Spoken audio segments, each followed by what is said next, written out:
Elhamdülillahi Rabbil alamin ve l'akibeti lil muttaqin. Ve salatu ve selamu ala eşrafil enbiya'i vel mursalin. Muhammedin Mustafa sallallahu ala alihi ve sahbihi ve etbahi ecma'in. Amma ba'd. Esselamu aleyküm ve rahmetullahi ve berekatuhu. Urmattu cemaatul muslimin.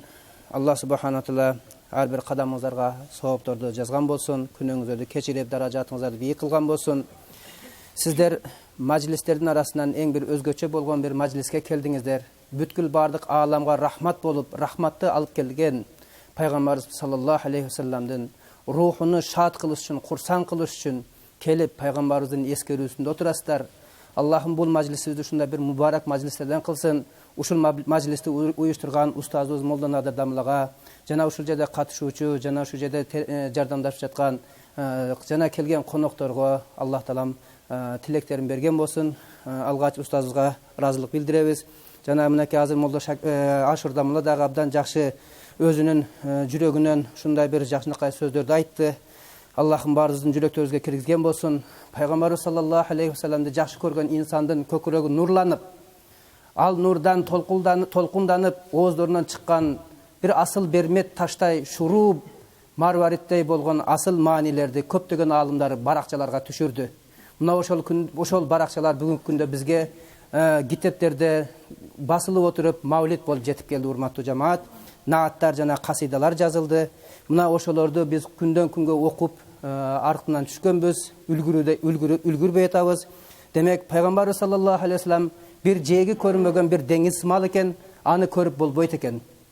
Аллах таала мына ушунчалык даражасын бийик кылып койгон. Энди сиздерге мен ушу маулуттун астында бир-эки жакшы маалыматтардан айтып өтүп, анан пайгамбарыбыз саллаллаху алейхи ва саллам бир аз салават айткандан кийин Анарбай каракебизге иншалла маулут окушуну иншалла неме кылабыз. Ээси кесе бээсин бер дейт. Каракебиз илгертен ушул маулут окууда аябай чебер, махир иншалла. Урматтуу жамаат, маулид жөнүндө пайгамбарыбыз саллаллаху алейхи ва саллам мындай дейт. Кулак салыңыздар. Көкүрөгүзгө түйөйлүк бул маселени. Анткени Ашур Дамла айткандай, маулидке каршы көз караштар көп. Кала Наби саллаллаху алейхи ва саллам: "Мен аззама маулиди кунту шафи'ан лаху йаумал кияма." Ва кал: "Мен фариха бина фарихна бих." Сүйүктүү пайгамбарыбыз айтат: "Ким менин маулидимди урматтап сыйласа, мен анын шафаатчысы болом кыямат күнү. Ким биз менен ким бизди сүйүндүрсө, биз кыямат күндө аны сүйүндүрөбүз." Ва кал: "Мен анфака дирхаман фи маулиди." Кимде ким менин маулидимди өткөрөм деп bir dirham, bir tıyın korotkon bolsa, فَكَأَنَّمَا أَنْفَقَ جَبَلًا مِنْ ذَهَبِ الْأَحْمَرِ فِي سَبِيلِ اللّٰهِ. Allah yolunda bir toğdoy bolgan kızıl altındı korotkon baravar soğup koy eyvolat. Ve kâle Abu Bakr Siddiq radıyallahu anh: "Men anfaqa dirhaman ala qiraati mevlidin Nebi sallallahu aleyhi ve sellem kana rafiqi fil cennet." Abu Bakr radıyallahu anhu bul turalı aytat, mevlid turalı. Kim mevlid okutuğa bir tıyın korotsa, akça korotsa, çıgım kılsa, al beyişteki menin dostum. Ve kâle Umar radıyallahu anhu: "Men azzama mevliden Nebi sallallahu aleyhi ve sellem fakad ahya'l İslam." Kimde kim Hazreti Umar aytat, Allah razı olsun ondan, maulid peygamberimizin maulidini urmattap, dаңtap, dаңazalasa, sıylasa, al İslam'da jandandırıptır deyt. Hazreti Umar radıyallahu anhu'nu bunu keremet menen aytıp jatat. İslam'da ушундай bir нурларын өчүрүп, маулидти бидатка, ширкке чыгарган адамдарга өзүнүн заманында туруп алып жооп айткан жообу, урматтуу жамаат. Ва кала Усман радıyallahu anhu: "Men anfaqa dirhaman ala qiraati mevlidi Nebi sallallahu aleyhi ve sellem fekannama shahida gazvata Badr ve Hunayn." Rasulullah Hazreti Usman radıyallahu anhu aytat, kүйөө аласы, kimdeki maulid окуганга кичине bir акча коротса, албетте ал Badr жана Hunayn деген эң bir кыйын, сообу чоң, үлкөн болгон soğuşka kaçkandın neme olat deydi. Oşo baravarda bağlanat. Ve kâle Ali razıyallahu anhu, Hazreti Ali razıyallahu anh: "Men azzama mevliden Nebi sallallahu aleyhi ve sellem." Kimde kim Peygamber sallallahu aleyhi ve sellem mevlidini urmattasa, sıylasa, ve kâne sebeben li qiraatihi, jana oşol mevlidin okuluşuna sebepçi bolsa, la yahrucu mined dunya illa bil iman. Aladan bu dünyadan sözsüz iman menen koştaşat. Ve yedhulul cennete bi gayri hisab. Beşke al esepsiz kiret. урматтуу жамаат, бейишке эсеп менен кириш да өзү чоң кеп. Бирок эсепсиз кириш бул андан да артык. Ва кала Сүррис-Сикти рахимахуллах: "Ман qasada mawdi'an yuqra'u fihi mawlidun nabiy sallallahu alayhi wasallam." Сүррис-Сикти деген шейх айтат, улуг вали зат, кимде ким мавлид окулган жерге мавлид угайынчы деп барса, faqad u'tiya rawdatun min riyadil janna, ага бейиш бакчаларынан бир бакча тартууланат. Li'annahu ma qasada zalikal mawdi illa mahabbatan nabiy sallallahu alayhi wasallam. Анткени ал жерге ал пайгамбарыбызды жакшы көргөн үчүн барып жатат. Пайгамбар саллаллаху алейхи вассалам бул тууралуу айтат: "Ман ахаббани кана ма'ия фил жанна." Ким мени сүйсө, ал мен менен бейиште. Мадариджи Сууд деген китепте айтат, Хасан аль-Басри радияллаху анху айтат: "Вадатту лау кана ли мислу жабали Ухудин захабан фа анфактуху ала қираати мавлиди наби саллаллаху алейхи вассалам." Хасан аль-Басри айтат: "Мен жакшы көрөт элем. Тоодой алтыным болгондо ошонун баардыгын жалаң мавлид окутканга коротот элем" дейт. Ушуну жакшы көрөт элем. Junayd al-Baghdadi деген улуг шейх айтат: "Ман хадара мавлида наби саллаллаху алейхи вассалам."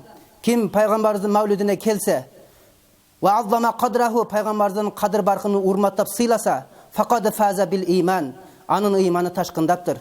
Ва qala al-Ma'ruf al-Garhi faqih rahimahullah айтат, биздин Ханафи мазхабынын белгилүү фақих муфти алымы: "Ман hayya ta'aman", кимдеки мавлид үчүн тамак даярдаса, li ajli qiraati mavlidi nabi sallallahu alayhi wasallam, пайгамбар sallallahu alayhi wasallam mavlidini окутамын деп, wa jamaa ikhwanan, мына бакытеке ошо бүгүнкү бүт жора жолдошторун, дос жарларын чакырса, wa awqada sirajan, үйүнү жарык кылса, wa labisa jadidan, жаңы кийимдерин кийсе, wa tabakhkhara wa ta'attara, жипар жыттуу нерсесин sevинсе, ta'ziman li mavlidi nabi sallallahu alayhi wasallam, пайгамбарды урматтап сыйлап мавлидине, hasharahu yawmal qiyamati ma'al furqatil ula minan nabiyyin, пайгамбарлар катарында кыямат күндө ал сөзсүз сабалат.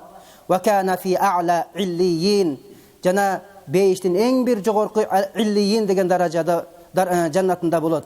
Аллах таалам мына ушундай бир улуг соопторду жазган. Имам Фахриддин Рази, улуг муфассир, тафсирде теңи жок болгон алым айтат: "Ма мин шахсин qara'a mawlidan nabi sallallahu alayhi wasallam", кайсылада мавлид окуса, ва ала милхин, мейли тузга, ау буррин, ау же болбосо унга, ау шайин ахара, же кандай эле нерсе болбосун, ошого жер жемиштерге окулса, илля захарат фихил баракату, ошол мавлид окулгандын берекети ошол жер жемиштерге сиңет. Ва куллу шайин васала илейхи мин заликал маъкул, кимде ким ошол жер жемиштерди жеген болсо, вала ястақир хатта яғфираллаху ли акилихи, жеген адамдын да күнөөсүн кечирет дейт урматтуу жамаат. Мына жана уландысын айтат: "Фаман шариба мин заликал ма", эгер сууга окуп мавлидти сууга окуган болсо, дахала алфу нурин ва рахматин қалбаху, жүрөгүнө миңдеген нур, миңдеген рахмат кирет, жана анын жүрөгүнөн миңдеген иллат, дарттар чыгып кетет. Вала ямуту заликал қалбу яума тамутул кулуб, кыямат күндө ыймандан алсыраган кезде, жүрөктөр өлүп турган кезде анын жүрөгү ыйман менен тирүү турат. Жалалиддин Сиюти рахимахуллах тафсир жазган алым айтат: "Ма мин байтин ау масжидин ау махаллатин", үй болобу, же мечит болобу, же айыл болобу, куриа фихи мавлидун наби саллаллаху алейхи вассалам, пайгамбар саллаллаху алейхи вассалам мавлиди окула турган болсо, илля хафатил малаикату заликал байт, ошол үйдү сөзсүз периштелер курчайт. Же ошол үй мечитти, же ошол айылды, жана периштелер ошол мекенге салават айтат. Ва хамахумуллаху бир рахма, Аллах таалам ошол жерде рахмат жана рызалыгы менен оройт. Ал эми нур менен муаккал болгон периштелер, тактап айтканда Жабраил алейхиссалам, Исрафил алейхиссалам, Азраил алейхиссалам, ушул улуу периштелер, фа иннахум юсаллуна ала ман кана сабабан ли қираати мавлидин наби саллаллаху алейхи вассалам, ушул жерде жыйнап мавлид окулушуна себеп болгон адамдарга ушул 4 улуг периште өзү салават айтат. Периштелердин салаваты биз үчүн истигфар, дуа. ما من مسلم قرأ في بيته مولد النبي صلى الله عليه وسلم إلا رفع الله سبحانه وتعالى قحط والوباء والحرق والغرق والآفات والبلية والبغض والحسد وعين السوء واللصوص عن أهل ذلك البيت. Жана ошол имам Сиюти рахмахуллах уландысын айтат: кайсыл мусулман адам үйүндө мавлид окуса, сөзсүз Аллах таалам ошол үйдөн жакырчылыкты кетирет. Ваба, жугуштуу өлүм кесели бар, оорусу бар, ошону жок кылат. Өрт балесинен сактайт, суу балесинен сактайт, апат, бале, кырсык, душманчылык, көрө албастык, жек көрүү, жаман көз, жаман уурлардан Аллах таалам ошол үйдү жана үй бүлөнү сактайт. Фаиза мата хавваналлаху алейхи жаваба мункар ва накир. Ошол маулид окуткан адам эгер өлө турган болсо, накир мункарга Аллах таала анын жообун жеңил кылат. Ва якуну фи мақадим сидқин инда малики муқтадир. Аллах кадыр Аллах тааланын алдында өтө бир чынчылдар жайгашкан орун алат. Аллах субхана таала кимдеки маулидти сыйлаймын десе, мына ушунчалык маалымат жетиштүү урматтуу жамаат. Эми маулидибизде дагы бир назик жерибиз бар. Бүгүнкү күндө уламалар ушул назик жеринде аябай көп кыйналышат. Бул маселе аябай талаш. Пайгамбар саллаллаху алейхи ва саллям төрөлгөн жери эскерилгенде бардыгыбыз аны урматтап сыйлап турабыз. Анткени Пайгамбар саллаллаху алейхи ва саллям төрөлүп жатканда куш дагы учуп бараткан жеринен токтогон. Жануарлар суунун ичинде сүзүп бараткан жерден токтогон. Бардык нерсе Пайгамбар саллаллаху урмат көрсөтүп, периштелер, бейиштеги хурл ийиндер сап-сап туруп алып Пайгамбар саллаллаху салават айткан. Биз эми ошол заманда катышпасак да болбосок дагы, кечигип болсо дагы шүкүр катарында, акысыны ада кылыш максатында ошол Пайгамбар саллаллаху алейхи төрөлүшүнү курук кеп менен эскерип жаткан болсо дагы, анын сыйлап туруп коюш биз үчүн важип. Бул тууралуу имамдар мындай дейт. أن روح الحبيب صلى الله عليه وسلم تحضر عند القيام في مولد النبي الذي يقرأ مقامات سعدية. مقامات سعدية деген китепте айтат, Пайгамбар саллаллаху алейхи ва салламдын руху келет. Пайгамбар саллаллаху алейхи ва салламдын төрөлүшү эскерилген жерге жеткенде, ошол жерде, ошол учурда Пайгамбар саллаллаху алейхи ва саллам руху келет. Абу Барза рахимахуллах айтат, قال العلماء الحنفيون. Ханафи алымдар мындай дейт. القيام عند ذكر الولادة الشريفة النبوية واجب. Пайгамбар саллаллаху алейхи ва саллам төрөлгөн жери эскерилген кезде сөзсүз туруш важип. Лима аннаху тахдуру руханиятуху саллаллаху алейхи ва саллам. Анткени Пайгамбарыбыздын руху келет. Ханафи алымдардын сөзү. Ва нуқила ан фатавай шейх Мухаммад муфти al-Hanabila. Хамбали мазхабынын муфтиси Мухаммад шейх айтат, al-qiyam инди зикри вад'ихи саллаллаху алейхи ва саллам ta'зиман лаху ли хусниhi. Пайгамбар саллаллаху алейхи ва салламдын төрөлүшү эскерилген кезде туруп коюш мустахаб дейт. Бул тууралуу аябай көп фатвалар айткан. Ошончолук Пайгамбар саллаллаху алейхи ва салламды урматтап бардыгы турган кезде ким турбай койсо, Пайгамбар саллаллаху алейхи ва салламдын кадыр баркын тебелеп, урматтабай, ордунан турбай койгон болсо кафир болот дейт. Мына бул тууралуу далил Нузхатул Маджалистин 2-мужаллад 99-бетинде мындай дейт. Муфти Маула Абу Саид al-Имади al-Hanafi, Ханафи алым айтат. بكفر من يترك القيام الميلاد حين يقوم الناس عند سماع ذكر ولادته صلى الله عليه وسلم. Kafir деп өкүм берилет. Пайгамбар саллаллаху алейхи ва салламдын төрөлүшү эскерилген кезде адамдар турган учурда ал угуп туруп турбай койсо урматтап, ал адамга кафир деген чечим ыйгарылат дейт урматтуу жамаат. Аллах өзү сактаган болсун. Энди эч кандай шек жок. Пайгамбар саллаллаху алейхи ва саллам руху келери дагы анык экен. Жана ошол учурда туруш дагы биз үчүн важип экен. Эгер үзүрлүү болуп, оорулуу болуп, кары картаң болуп, алсыраган болсо, ал кишилер жок дегенде оңдолуп отуруп койсо жакшыраак болот, тура албаса да урматтуу жамаат.